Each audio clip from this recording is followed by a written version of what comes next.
Hey there, welcome back to the Steel City Sports Podcast. Today we're going to be doing kind of a reaction and a ranking video.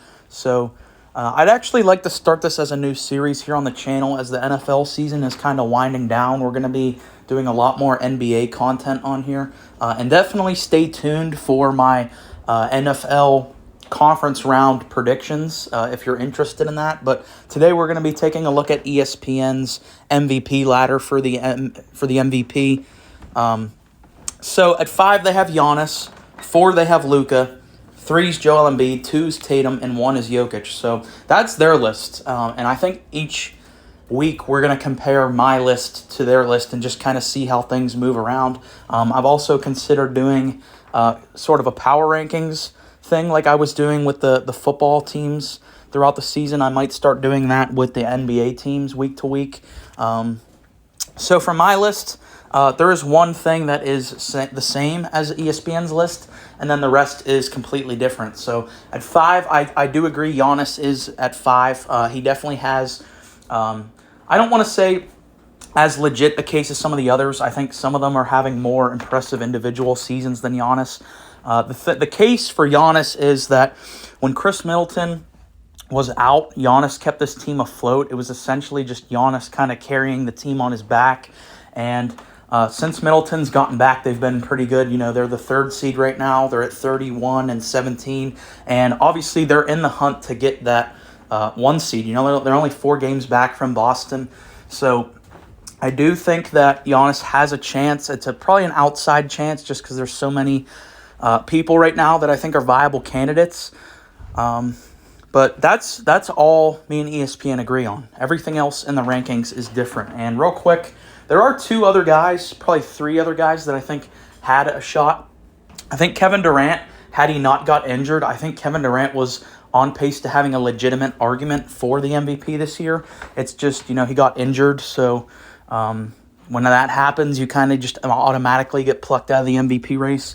Steph Curry, I think, was in a similar vein because whenever he's on the court and when he's not on the court, the Warriors go from a really good team to a terrible team. And then I think Ja Morant as well, but he's kind of fallen out of the picture for other reasons. But here's probably the most controversial placement on my list. And at number 4, that's Nikola Jokic. I know a lot of people have him at 1 right now. I think it's absolutely insanity that people still have Jokic as the favorite to win the MVP right now because the last time someone won 3 MVPs in a row was Larry Bird in the mid-'80s. So you think of all the great MVPs we've had that were not able to get 3 in a row just because of voter fatigue. Like LeBron 2 times won the MVP back-to-back years. And then he should have gotten it the next year, but he didn't get it because of voter fatigue. So for me, that's kind of crazy that, like for LeBron, and you guys know I'm not the biggest LeBron guy, but for LeBron, for him to not get 3 in a row because of voter fatigue, but if we're going to do it for Jokic, kind of for me is crazy because Jokic is nowhere near the player that LeBron was in 2012, 2013, 2011, you know, that run there with the Heat. I don't really understand. And even last year, I wasn't doing my channel last season, so you guys didn't really get to hear me talk much about the MVP race. But I was online always getting into arguments with people about Jokic winning the MVP last year. I thought it was absolutely preposterous that Nikola Jokic was the MVP last year. And I think, even not to be hyperbolic, but I legitimately think Jokic winning the MVP last year does devalue the award a little bit. And that might seem like I'm a Jokic hater. I'm not a Jokic hater. I acknowledge how great he is. But I think Giannis and Embiid clearly had better cases. And if you want to hear more about the Jokic rant, I did a video on this channel about ranking the past MVPs, and I talked about it there. If you want to go check that video out, you can definitely go listen to that. But for Jokic, I get he's having a great season. He's averaging a triple-double, 25 points per game, 11 rebounds per game, 10 assists, and probably the biggest reason outside of his stats as to why they have him as the favorite to win MVP is because his team is number 1 in the West right now. They're 34-15. That's probably the biggest argument. My argument is, two things, really. I think the 3 people I have above him I think are just having better seasons than him. And number two is the voter fatigue thing, like we just talked about, is how did we use the excuse with LeBron 2 times that voter fatigue was the reason he didn't get it, but now we're going to give it to Jokic for a third time. I think it's absolutely insane if he wins another one because, I hate to harp on this point, but I talked about this again in that MVP ranking video, is when you're an MVP, you show your value in the playoffs. I know it's a regular season award, but when you want to show your value, when all the money's on the line and you want to pay off for your team, you showcase it in the playoffs. And Jokic has only had really one good playoff run since, he's quote-unquote entered his prime, which was probably the 2019 season. Since then, he has underachieved big time in the playoffs. The only time he made a deep run in the playoffs was the 2020 bubble, where he got to the conference final against the Lakers. So, again, I'll, if you want to hear me elaborate a little more on the Jokic stuff, you can check out that video. At 3, I have Jason Tatum.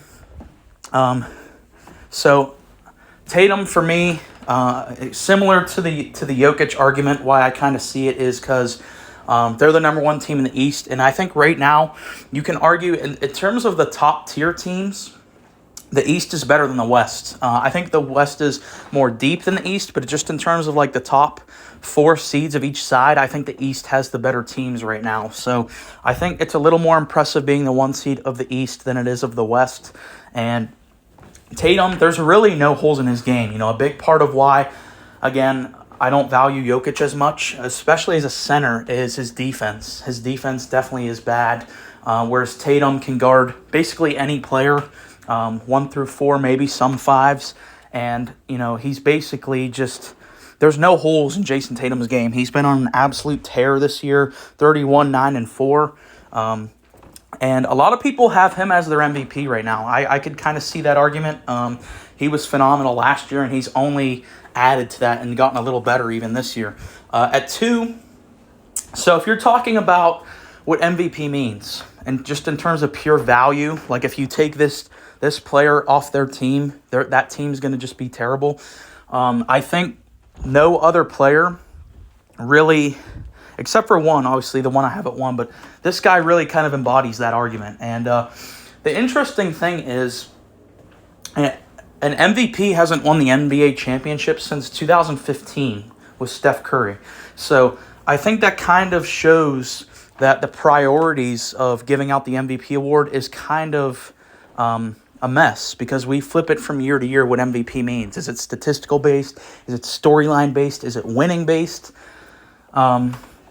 But just in terms of pure value, Luka, I have Luka at 2. I know they're only a game above 500. It's good for 6th in the West right now. If he gets them up to a top 4 or 3 seed, I would put Luka as my MVP this year. Because if you take Luka Doncic off the Mavericks, they're not even a play-in team. They're an awful team when Luka Doncic is not on the floor. He's literally their offense. And, for all the people who use the arguments for Jokic, just look at what Luka's doing with far less talent than Jokic has around him. Jokic has 2 borderline all-star players around him, as well as a really good bench. Luka has, 2 good players in Dinwiddie and Wood, but outside of that, there's just a bunch of role players that are nice, but again, he's kind of just the offense on his own. He has to basically create everything in this offense, and he's averaging, 34, 9, and 9. Like I said, I think everything is there for Luka to win the MVP, just outside of the fact that his team needs to be a little more successful. If, like I said, by the end of the year they're a top 3 seed, I think it would be insanity to not give Luka the MVP. But as of right now, he's not, so I have him at 2. And at 1, I have Joel Embiid. Now, I know people are going to think I have an Embiid bias because in 2021, again, I wasn't doing this channel back then, but that was probably the fiercest I was in terms of arguing with people about the MVP award, because it basically came down to Embiid versus Jokic, who's the MVP. And Embiid was clearly on pace to win that award. He was going to win the MVP. His team was the 1 seed. And then he got hurt. And just because he missed some time, they took it away and gave it to Jokic. Last year, 2022, I think he had a better case than Jokic to win it. He still didn't get it. And if another year goes by where they snub Embiid to give it to Jokic, I'm going to throw up, honestly. I will record me throwing up in a trash bag if Jokic wins the MVP this year, because they've already snubbed Embiid. 21, I kind of get it because he got hurt. Okay, fine. 22, last year, him getting it over not even just Embiid, but Giannis as well, was an absolute disgrace to the award. So Joel Embiid, for me, when he's off the court for the Sixers, it's night and day. Him and Harden is one of the best 1-2 punches in the NBA. They play seamlessly, perfect basketball together. Embiid is averaging 34, 10, and 4. The Sixers are currently the 2 seed right now. Only 4 games outside of the 1 seed, which is Boston. And, that little stretch when Embiid was out, the Sixers did not look good. Their offense looked flat. And I think outside of Giannis, Joel Embiid is the most dominant physically in the NBA right now. And the reason why I always take Embiid over Jokic is because of his defense. When Embiid is engaged, he's among the best defenders in the NBA. I think he's a top 10 defender in the NBA when he's, engaged and fully healthy. Whereas with Jokic, mediocre at best. So that's my current ladder. I think if the Sixers climb up to the 1 seed, I think it's a runaway for Embiid. But again, the NBA community still just seems to praise Jokic over his analytical stats, and he's still number 1 for ESPN.